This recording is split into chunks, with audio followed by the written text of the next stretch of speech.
All right, let's dive into the Sunken Pearl, my favorite part of the game. When you get here, you're going to be told to read a page in the rulebook because it has its own completely different way of playing. And you are going to be told that you have 9 action points. That'll be your new reset level. And you're gonna have 4 health dice. So I have the 4 health dice here. I have my 9 action points. I have my drink cards. I have the 5 characters, and then I have Rangitaki here. If you have the little expansion, we thought of making a fun little extra illustration that kind of matches up here. So that was kind of a last minute detail for the expansion. It came out really cool. I like how it kind of matches up. Anyhow, let's go into this. So what you're gonna do is you're gonna handle this like you would an encounter in some ways. You're gonna move around. You can't just, the point of being here is you're trapped in here and you are going to gain information and try to figure out how to get out of here through talking with the other people that are in the bar with you. So to do that, you're gonna move around the field like you would in an encounter. And I'm just gonna do this, and I'm going to avoid doing story. We're just gonna do mechanics. So let's say I would like to talk to Cormac. To do so, you're obviously gonna have to move to him. So let's just do that, 1, 2, 3. So that's gonna spend 3 action points to get there, right? So I'll just put those over there. And then I'd like to talk to Cormac. So I'm gonna flip over the first card. I would read the story, and then I would take note of a few things. So what this is showing me is his mood currently. You see the tiki, it's a happy tiki, so he seems to be in a good mood. And because of that, there's an indicator in the same color that says +2, and then in black, outlined circle is a -4. Whenever something is outlined circle, that means that there's a negative effect for them drinking a drink of that color or that category, and then a bonus for him to drink an orange drink, okay? So what you're gonna do is you're gonna read the story, and then you're gonna notice a few things down here. It's gonna say, unless Cormac is offered and consumes a strong drink, he isn't interested in conversation.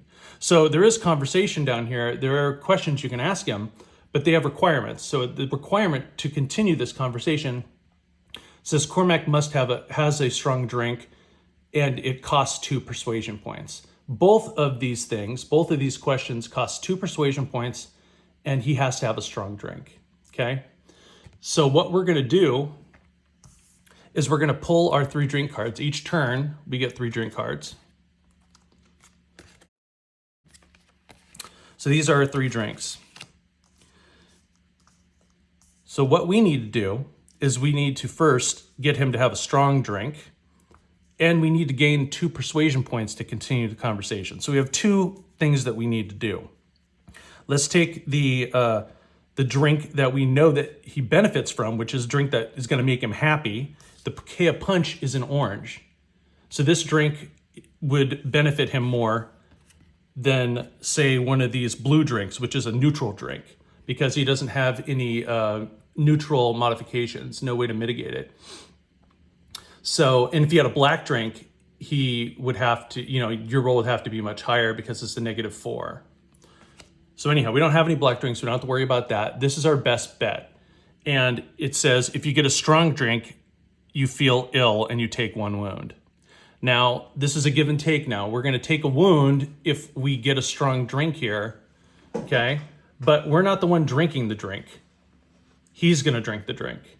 So we're not gonna have to worry about that, right? So keep that in mind. You would have to drink this drink to take the wound. But we get the persuasion points no matter whom drinks the drink. To get persuasion points is the way that you continue this the dialogues. But in this particular case, we need a strong one. So probably over talk that one out, but we will now attempt it. I'm gonna take my dice that's color coded with it, and I'm gonna roll, and I got a 19, which is great. And it means we got a strong drink. We're not going to take the wound because we didn't drink it. We had Cormac drink it. Now, when we say who drinks the card, it's more or less you just decide. You say is who's going to drink it. What you're going to try and do is just ensure that whomever drinks it is the one that's most beneficial to the game. There are reasons. There are reasons why you would want one person to drink something over another. There are situations, and that's really the reason why we do that. Okay, so in this case, we succeeded. We got a strong drink. Cormac drank it, so we don't take the wound. And because of that, we are going to gain, you have an indicator here that says persuasion points rewards. If we have a strong drink, we get 4. If we get a weak drink, we get 2. So in this case, we're going to get 4 persuasion points. So I'm going to grab my little cubes and I will just put them there to show that I have 4 persuasion points. Now, the one thing I didn't do, which I just should have done immediately, is right here, this indicates how many action points it takes to do this drink. Now, whether we drink it or they drink it, it's still an action point you're spending. You're either, the way I look at it is you are handing them, the action is giving them the drink, or the action is you drinking the drink. So it's still an action. So we're going to now turn one of these over and put it over here. All right, so that's the whole flow of the card. We pay, we roll, we see if the specific rules apply to us, and then we take our rewards. So this card is done, and I'm gonna put it in a discard pile over there. We have our 4 persuasion points, and now what we need to decide to do is where to go here. Now I'm not gonna go through the actual choices. I'm just going to pick the first one. It's gonna cost me 2 persuasion points, so now I'm already gonna remove 2. And I'm gonna go to card B. So we're gonna now flip over card B. Now this is all the same turn because we still have action points, we still have persuasion points, and we still have drinks. All right, so now I'm gonna look here. He's still in a good mood. He had his strong drink. He seems to be happy. Now there's an indicator here that says another happy drink's gonna work the best for him, or a blue drink is actually gonna work out pretty good for him too. It's a +1, still, still good. And we only have blue drinks, so that still works out for us. So we're gonna read the copy, learn what we can learn about the story and about Cormac or whatever. And then we have these choices down here. And these choices now, it's much simpler. It just says it costs 3 persuasion points to continue. We only have 2 right now. So we can do a few different things. We can either, have one of us drink a drink, or we could go to another character. Yeah, those are basically our 2 choices. But either way, at this point, I feel like I need more persuasion points to continue. So we're gonna look at the 2 that we have. Both of them have indicators that say that they take 2 action points, so there's no difference there. The Mermaid's Kiss, you have to roll a 10 or higher. And the Grey Oak's Ale, you need an 8 or higher. Now I have now these coincide with the challenges that we've done throughout the game, which are orange, blue, and black. So that coincides with our mental challenges that we do throughout the game. I wanted to streamline this so you're using some of the same mechanics, but in different ways. So these are blue. I happen to have a +1 on mental. So whatever I roll, I'm gonna get a +1 on. This is the easiest one because it's an 8. So I think we're gonna try that. The only downside is with this drink, it says if you get a weak drink, you lose an action point. We're gonna take that chance because it's only an 8 and I get a +1, so it's a 7 or higher. So let us try it out. Just get some drinks down. Now, Cormac gets a +1 on it as well. So obviously at this point, it would be beneficial for Cormac to drink the drink, and he is going to get a +1. We're gonna get a +1, so let's take a look. We have a 7, 8, 9. So we have a 9, we did it, and we have now, a strong drink gives us 3 persuasion points. So now I'm going to add 3, if I can get them out of here. Okay. So now we have a total of 5 persuasion points. We've done this. We didn't get a weak drink, so we don't lose an additional action point, which is good. We're going to discard our Grey Oak's Ale, and again, I'm kind of doing it out of order here, but I should have paid my 2 action points to have Cormac drink the drink. All right, so we did that.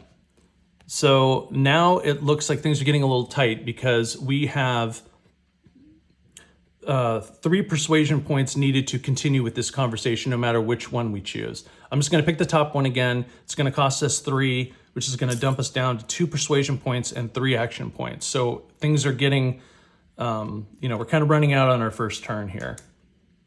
It says to pick card D for my choice. So I pick card D. So we can see that Cormac's mood is starting to shift a little bit. He is more in the neutral zone, not as happy. And because he's in the neutral zone, only blue drinks are going to give a bonus for him. Okay. Now, we happen to have 1 blue drink. It's our only option. So we could either, if we wanted to, we could still move to another character and see what's going on there. But I'm going to continue to talk to Cormac, and we're going to roll on the Mermaid's Kiss. So we need a 10 or higher.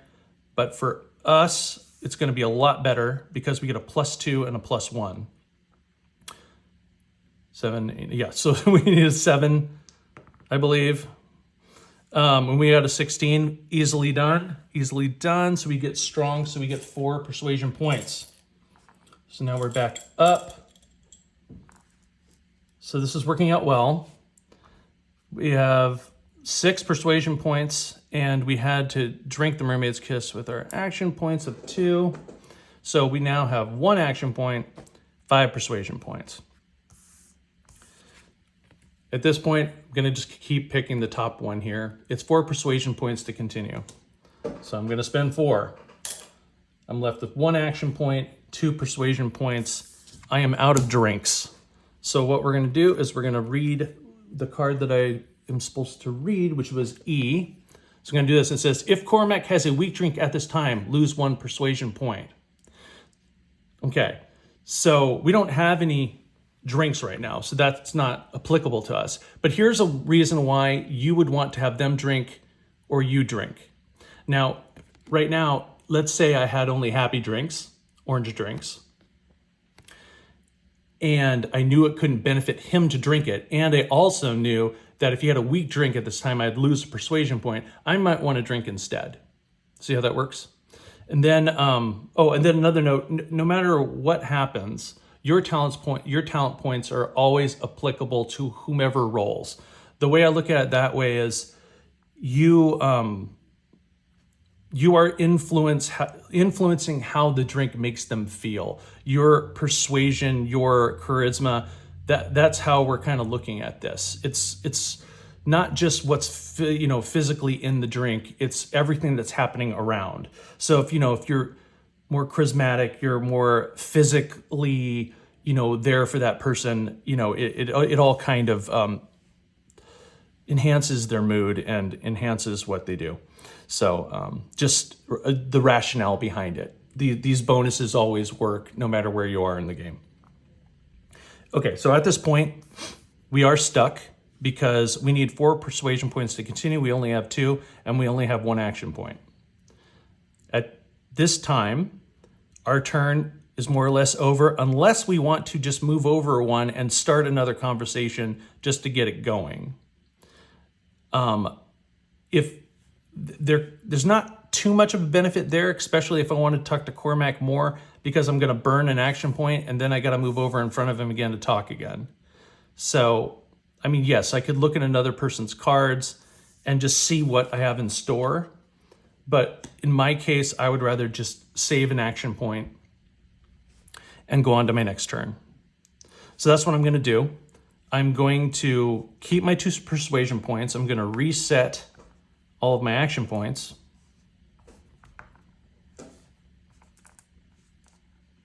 Okay, let's put those over there. Keep it clear, make it a little clearer to understand. Okay, so this is turn number 2 now. I'm going to just shuffle up loosely my drinks. Put those in half, put them here. We were on, I believe it was, yeah, so we were on this card with Cormac, so I'm just gonna leave that there so that I keep track of things. I'm going to start my next turn now with my reset action points. I'm going to pick 3 drink cards again. Okay. And now we're going to continue and decide what to do. Now, I got a drink that's not particularly great in terms of positive gameplay, which is the booby trap. And you can see it costs a lot to do. So it, soaks up a lot of action points. It's fairly easy to get a strong drink, but there are some negative side effects here. It says for 1 action point, you may return booby trap to the drinks deck, reshuffle, and draw another drink. If you draw a booby trap again, take 2 wounds. So the reason this exists is this isn't a good card, really, but it's easy. Thing is, if you get a spending 4 action points on a drink isn't necessarily great. You're not going to be able to continue as far. So you're given the option to remove it, but you're taking the risk of getting wounded. I'm just going to keep it. I'm not afraid. Let's take a look here. We have 2 happy drinks and 1 drink for someone in a bad mood. Cormac is in a kind of a medium mood. You can see that now he has a black one up here. So he's turning, he's getting a little angrier, or he's turning toward being angry. So the reason why this is important is because if you see more or less he's neutral now, but depending upon how this conversation goes, it looks like he could get more angry or a little bit on the angry side. So to me, that would mean that I should probably hold on to my serious drink here because I think it would be more beneficial later. And it's going to get me further. So what I'm going to want to do, even though there's no bonus here, I'm going to go for one of the orange ones. So because there's no bonus, it really doesn't matter. Oh, wait, maybe it does matter. Let's see what it says. If Cormac has a weak drink at this time, lose 1 persuasion point. Okay, yeah, we looked at that earlier. So now the situation has come up where I'm going to drink the drink because I don't want to potentially lose a persuasion point. So what we're going to do is we're going to do the Pakea Punch. We're going to drink it. We've got 2 things to consider now. So if Cormac drinks it, you lose a persuasion point. But if I drink it and I get a strong drink, I will take a wound. Well, I think I'm going to risk the persuasion point. I don't want to wound. Because that's going to roll over into whatever my next encounter is. So let's do that. We're going to have him drink the Pakea Punch. Okay, so I rolled a 9. It's a strong drink for him, so I don't take the wound. And then I'm going to gain 4 action points. Or, I'm sorry, 4 persuasion points. So I'll put them there. So we have 4. So we have 6 again. We didn't take the wound. And we didn't lose a persuasion point. So that played out pretty well, and I had to spend 1 to do it. Okay, so now we're gonna move on. We're gonna spend 4 persuasion points. And we're gonna go to the next choice. It's going to be F for this. It says on this one, so we have the story, and lo and behold, he is not happy anymore. So just how I thought it was gonna go. He's a little less pleased with whatever it is we're talking about. And so now I'm glad I kept the black one. It's difficult to do, but we get a +3 on it, and I have a +1 on it. So we're gonna get a +4. So we're gonna go with this one. It says if you get a perfect roll, gain another 2 persuasion points. A perfect roll means you roll a 20 without influence, so a natural 20. The only way you can get that is by rolling a 20. That's what perfect roll is. Okay, so I'm going to now pay my 3 action points. Just move this over here to roll on the Chum Chum. We have a 5 with a +3 and a +1, which is still a weak drink. It says on his card, if Cormac has a strong black drink at this time, gain an additional persuasion point. We most certainly are not getting an additional one. We're getting a weak one, so we're going to get 3 persuasion points. We're back to 5. And we most certainly didn't get a perfect roll. Okay, so now we have 5 action points, 5 persuasion points, and we have a point where Cormac needs 6 persuasion points for us to be able to continue. So we don't have enough to do what we need to do. We only have 1 drink left and we need 4 action points to do it. We're gonna drink the booby trap. Got those, so we have 1 action point left, 5 persuasion points. We just need 1 persuasion point. Unfortunately, the booby trap, if you drink it and you get a weak drink, you get nothing. So we have to get a good one. Have to get a strong one. I don't see why we can't. We have a +1 on it. So here we go. We have 16. Good rolls. We got 2. Luckily, it's enough to get us on with the conversation. So I will wipe out all of those because I need to spend 6 to continue. Now we're left with 1 action point, 1 persuasion point. And it looks like we are going to be at the very end of our second turn. I'm going to cover up the bottom here. So we did make it to a end card. An end card for a conversation has their face again in a circle on there, which indicates that you have reached an end to a conversation. I don't think there's any character that has just one of these. So even if you were to play through the game 10 times, you wouldn't see all of the endings. Actually, I think it's more than that, because I think some characters have 3. One might have 1, but there's at least 10 playthroughs and not seeing everything, which is pretty cool. Anyhow, so that would end this conversation, and you would potentially get a reward. This would go away because we drank that drink. And then we would move on to our final turn. We would reset our action points again. Carry over our 1 persuasion point, shuffle up our drinks, and then we would, again, select 3 new ones and carry on with our turn. And then you just move on to whomever you want to move on to. Just, spend 1 action point to talk to Luco. Flip over the first card here. Check it out. There's nothing, too crazy in terms of requirements, except for there's one where there's something that needed to have happened for you to continue. So I'm going to just say that I don't have that requirement. So if I wanted to continue, I just need to spend 3 persuasion points. So you do what you need to do, drink what drinks you need to drink, or have him drink them, and continue on as best you can. This is the final turn. So as soon as there's no more moves for me, you're going to do what it says in the rule book, which is to move on to a particular card that I can't think of off the top of my head. When you have finished all 3 of your turns in the Sunken Pearl, reveal card 98. So that's what you do. You just go on to card 98 and continue your adventure. So hopefully that was simple and helps everyone out with any questions they might have in the Sunken Pearl. And that's it. That's it for now.